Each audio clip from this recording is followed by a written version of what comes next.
The rain had already washed half the parking lot clean when Mira stepped out of the building, clutching the folder she had guarded for months.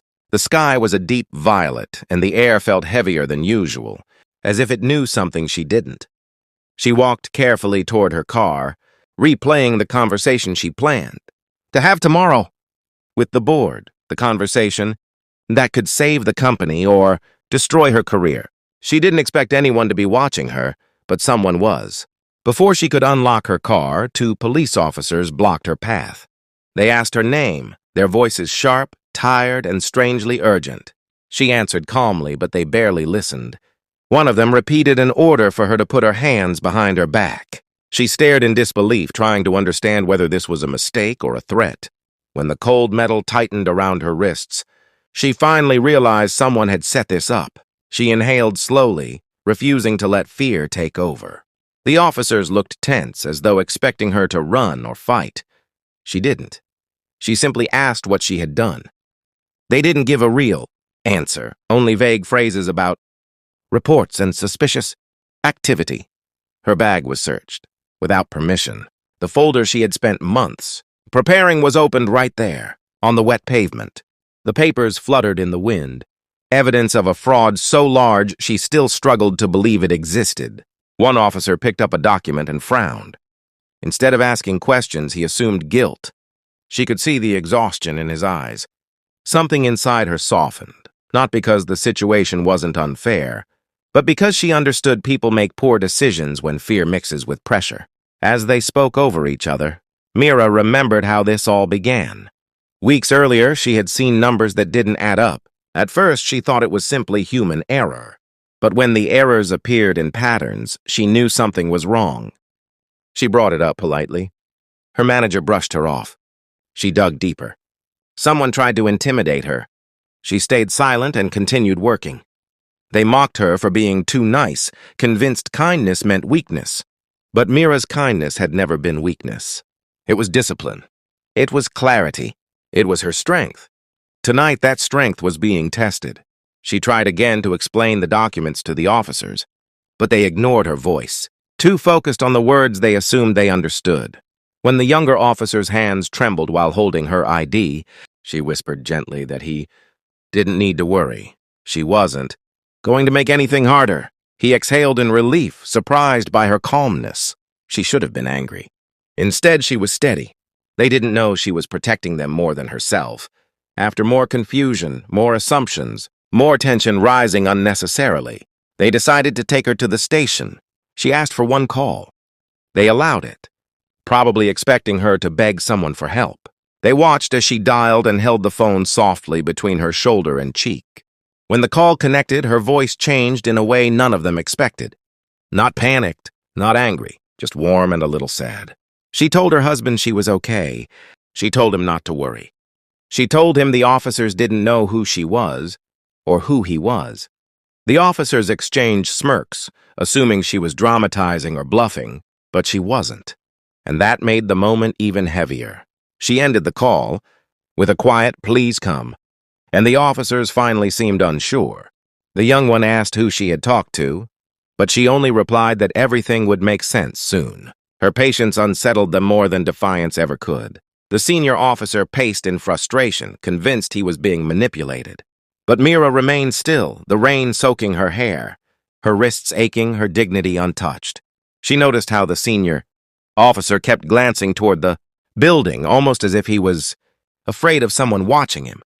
She wondered if this wasn't just a misunderstanding, but rather a trap that had caught all of them together. She knew the corporate betrayal she had uncovered ran deep. She knew someone inside the company wanted her silenced before tomorrow's meeting. She didn't know they would go this far, but she wasn't surprised. What did surprise her was how scared the officers looked.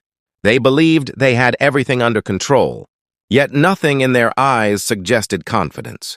They were victims too, just in a different way. She waited silently, the cold seeping into her bones, reminding her she was still human, still vulnerable. But she also remembered why she had taken the risk of gathering that evidence. She remembered the employees whose jobs depended on the truth coming out. She remembered the whistleblower who trusted her, the mother who cried in her office because her department was being framed for errors they didn't commit. That memory kept her calm. She wasn't fighting for herself. She was fighting for people who had no voice. When headlights approached from the far end of the parking lot, something in the atmosphere shifted. The officers suddenly stood straighter. The younger one whispered something nervously. Mira didn't move. She simply closed her eyes, knowing the moment she had feared, the moment she had hoped to avoid, was here at last. Her husband had arrived, and nothing would ever be the same again. The quiet hum of the approaching engine echoed through the empty lot.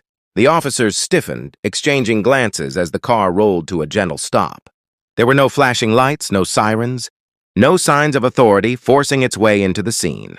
The man who stepped out of the vehicle closed the door slowly, deliberately, as if he was measuring the weight of every sound in the air. Mira kept her eyes lowered, but her heartbeat steadied the moment she sensed his presence. The officers only realized who he was when he walked close enough for the streetlight to catch the insignia on his jacket. In that instant, the energy changed. Their confidence crumbled. Their assumptions collapsed. The silence became heavier than the storm above them. He didn't raise his voice. He didn't demand explanations. He simply looked at his wife, her wrists bruised, her clothes damp, her dignity unbroken. Then he turned to the officers and asked the one question none of them expected. "Did she say anything unkind to you?" The younger officer shook his head immediately. The senior one hesitated, his breath uneven, his guilt visible. Her husband nodded slowly, almost painfully, as though the answer confirmed something he already knew. He wasn't angry because they touched his wife. He was angry because they disrespected someone who had never disrespected anyone in her life.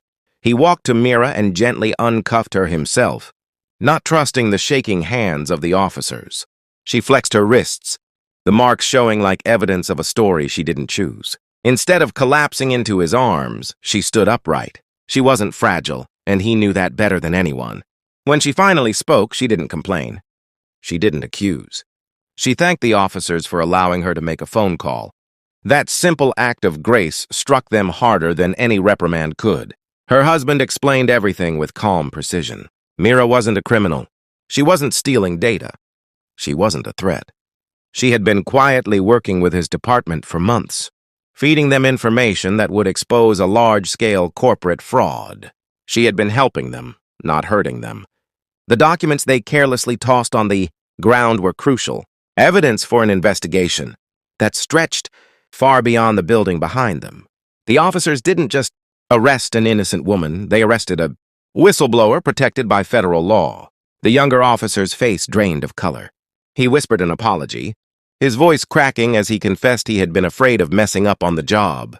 Mira stepped closer and told him gently that fear doesn't make people weak, fear makes them human. What matters is what they choose to do next. Her kindness broke him.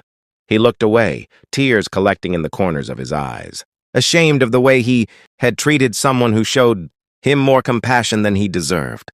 When her husband revealed that the corrupt manager who filed the false report had already been detained, the officers realized they had fallen into someone else's trap. They weren't villains, they were pawns. But that didn't erase what happened. Protocol had been broken. Rights had been ignored. Assumptions had replaced evidence. There would be consequences. The senior officer knew it before anyone said a word. His face hardened, not with defiance, but with the painful acceptance of a man who understood. He had crossed a line he shouldn't have crossed. Mira could have destroyed them with a single sentence. Instead, she defended them. She told her husband they had been respectful after the arrest. She said they didn't hurt her. She said they were just doing their job the way they thought they should. Her husband listened, but the rules were the rules. The body cam footage would go to review. The investigation team would handle the rest. Mira watched the officers' shoulders fall under the weight of their choices. She wished she could save them.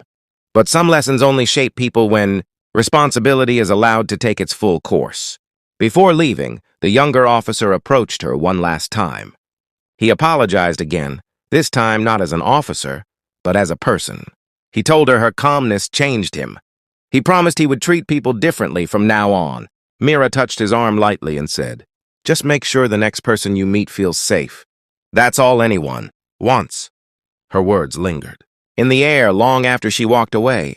Days later, when she returned to the office for the board meeting, people watched her with quiet awe. They had heard fragments of what happened, but not the full truth. She never told them. She didn't need recognition. She only needed the truth to be seen. The fraud ring collapsed. The innocent employees were cleared.